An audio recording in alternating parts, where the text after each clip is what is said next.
You better. Yeah. Go. Hi, I'm Erik Kusins, BPODM in Boston. I've been in my role for about 6 months now after spending the 5 previous years as an upmarket client DM. And one of the things that I want to talk about today is how to work well with your BPODM. It's funny because this year I'm in the opposite position I was in the past, where in the past I would work with specialists. My role was to find the opportunities to present them to my specialists so that my specialists could close them. Now it's the other way around. So I think I bring a different perspective into how we might be able to work with your BPO DM moving forward to be a successful DM in your territory.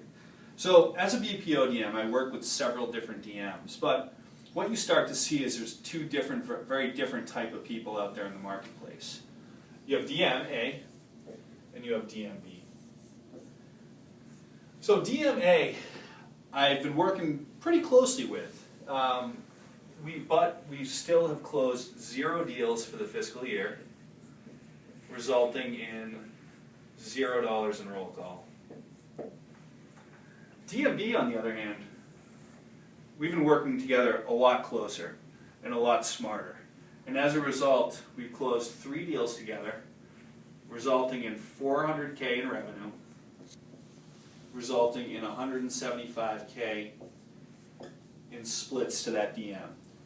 So that DM is projecting to sell $350,000 in comp services for the year, which is a very impressive number. It's going to get any DM out there to club, probably a Falcon, and every other accomplishment you could want at ADP.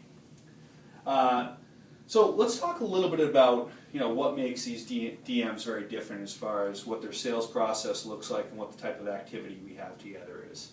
So DMA I look at as being more of a reactive person. This is somebody that oftentimes needs to refine their sales process.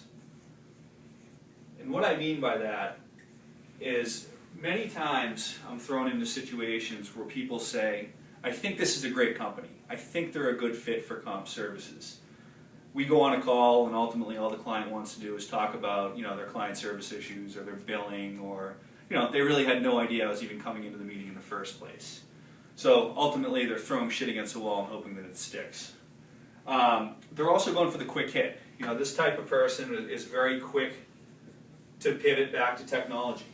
If they're in a situation that they have an opportunity to pick up a quick 10K HRB deal versus holding out to really roll out a successful sales process and close a 50 or 60K comp deal, they'll take the quick 10K versus waiting for the 60K next month.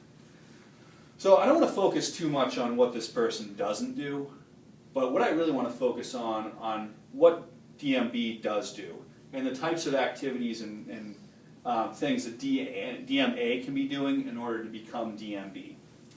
So we often talk about activity. Activity is going to drive success, etc. And I agree with that to a certain extent, but with comp services, I think it's also important to make sure you're talking to the right type of company at the right time and talking to the right people. When you mix these things together, you will gain success. So what is the right opportunity? What is the right kind of person you need to be speaking with? So back to activity. What's an interesting point is I've actually gone on 11 executive overviews with this DM and has still 0 closed deals for $0 in roll call. DMB, on the other hand, we've gone on 7 first calls, of which we've closed 3 of those deals.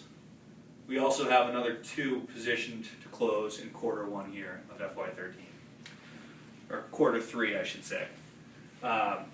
So as you can see, we're doing something very different. So what are those types of things that we're doing differently? The first thing, versus being reactive, is this person is being very proactive. And what I mean by proactive is we are working together hand in hand to constantly and weekly update a target list based on a variety of different scenarios out in the marketplace. Target lists have to be updated, I would almost say weekly or bi-weekly, because we need to be making sure we're aware of what events are occurring out in the marketplace, what events are occurring within our client base, so that we can best position our services to these types of clients. So we're proactively working together to make lists to attack. But there's a few different ways that we're going to be able to put these lists together. And I broke them up really into 4 different buckets. The first is trigger events. Triggers are very important, and I would say 90% of the deals I close are often related to a trigger event. Now these trigger events can be an acquisition, a merger, a divestiture, a new HR person, an open position within HR, growth, downsizing, etc. I could go on and on and on. But it's important to make sure that you're always aware of what triggers are occurring within the marketplace that you're in. So, the first type of trigger, the first way that I like to find triggers are, looking up in Boston Business Journal or your local business journal in your market. Making sure that you're in front of the right people and your clients are aware of what services ADP does offer. Some of these triggers do occur, they can come to you. Things like Poet, there's a variety of different areas you can get your triggers from. Second is quality first calls. I can't stress enough how important it is for you as a DM to be able to conduct a first call on your own without me in the room. I work with a lot of different DMs, so it's virtually impossible for me to be on every call that you have. So the best DMs out there are the ones that can pitch BPO, can qualify a lead, and can bring me into the opportunity. So being able to conduct that first call, I cannot stress how important that is. Third point is the buyer profiles. Becoming educated and being an expert on the 6 buyer profiles will help you to become an extremely successful DM. Every deal that I've closed this year has fallen into the 6 buyer profiles. So you need to know what they are. You need to know when you recognize one of these buyer profiles out in the marketplace, what questions to ask and how to position comp services, and you will become a very successful DM. And then the 4th bucket is working with your centers of influence. And when I say centers of influence, what I'm referring to is your alliances, your partnerships, your private equity firms, your brokers, etc. Because oftentimes these clients, these are the people that your clients trust so much, and they're aware of events that a lot of the marketplace is not aware of. Private equity firms catch wind of divestitures or mergers or acquisitions well before it hits the market. So working together with your centers of influence to make sure that you're targeting and building these types of relationships to be aware of these types of events moving forward.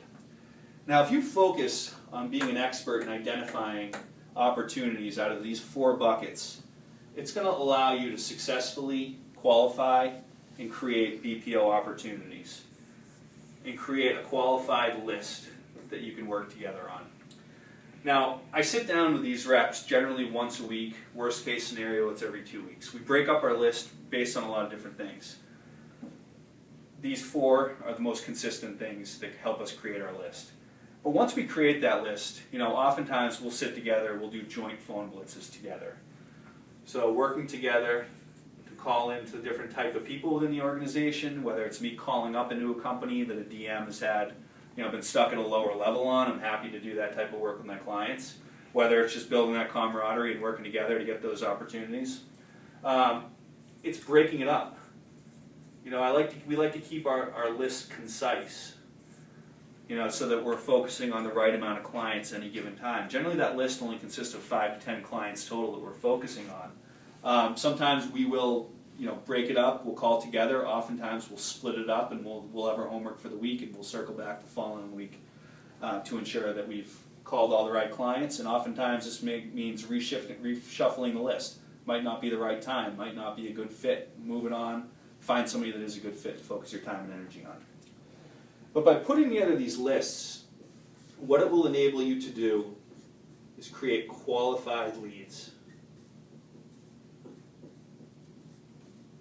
When you create a qualified lead, it's going to enable you to take your 7 calls and close 3 of them and have 2 more in your pipeline positioned to close in the next 90 days. Versus unqualified leads that you're going to be chasing deals, you're going to be spending a lot of time and energy on, all for nothing. And what's most important about having a qualified specialist as your BPODM is that the ultimate goal at the end of the day should be creating an opportunity, getting your BPODM in front of the right people, and then handing it off to your BPODM. Because what you should be focusing on as a DM is getting these into my hands, and then getting out and finding the next one for us to close together. When you build all of these different pieces into your strategy for closing BPO in the upcoming year, I hope that you can be DMB and not DMA. So best of luck this year with your selling.